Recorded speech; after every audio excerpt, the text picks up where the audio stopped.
খুলনা ১ আসনে ধানের শীর্ষ মনোনীত প্রার্থী আমির এজাজ খান নির্বাচনী এলাকার প্রাণ কেন্দ্র গলামারী বাজার সংলগ্ন মোহাম্মদনগর সড়কে এই মুহূর্তে নেতা কর্মী এবং জনতা লিফলেট বিতরণ আমির এজাজ খানের সালাম বিনিময় ধানের শীর্ষে ভোট প্রার্থনা করে জানাবো এবার তাদের মনের অনুভূতি।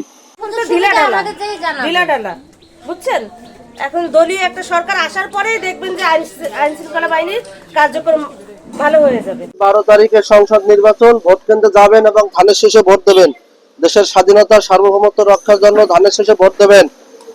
সম্মানিত এলাকাবাসী, আজকে সারাদিন আমরা দাকো বৈঠাগাড়ার বিভিন্ন প্রান্তে আমরা গণসংযোগ করেছি। বিএনপি মনোনীত ধানের শীষ প্রতীকের প্রার্থী আলহাজ আমির এজাজ খানের সমর্থনে আমরা বাড়ি বাড়ি গিয়েছি, মা বোনদের কাছে গিয়েছি। আমরা ব্যাপক সাড়া পেয়েছি। আমির এজাজ খান এই এলাকারই সন্তান, বারবার নির্বাচন করেছে, তিনি জিততে পারে না। এবার ইনশাআল্লাহ তাকে ভোট দেওয়ার জন্য আমরা মুখিয়ে আছি।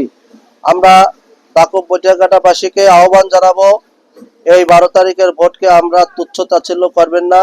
সকাল সকাল উঠে ভোট কেন্দ্রে যাবেন এবং ধানের শীষ প্রতীকে ভোট প্রদান করে এই দেশের স্বাধীনতা এবং সার্বভৌমত্ব, এই দেশের অস্তিত্বকে আমাদের রক্ষা করতে হবে। এভাবে আমরা মা বোনদের কাছ থেকে ব্যাপক সাড়া পেয়েছি।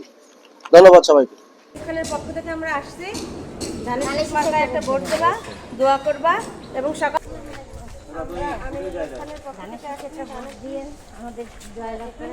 নাম হলেও ধানের শীষের জন্য দোয়া করবেন এবং ধানের শীষ মার্কায় ভোটটা দিবেন। যেখানে হ্যাঁ, ওই তো যে এলাকারই হোক না কেন অবশ্যই ভোটটা দিবেন, দোয়া করবেন।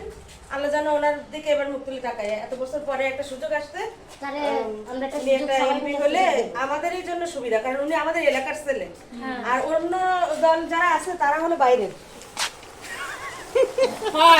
মুসলিম বৌদ্ধ খ্রিস্টান সবার প্রিয় তারেক রহমান দেশবাসীকে বলে যাই ধানের শীষে ভোট চাই। এই 9 মাসের টাকাটা আমরা টাকা দিয়ে ভোট। টাকা কেমন আছেন? আমরা ধানের শীষের পক্ষ থেকে আসছি। আমরা চিনেন, আমি ইসমাইলের বোন, ছাত্র নেতা, যে মনির দোকানের পিছনে আমার বাসা।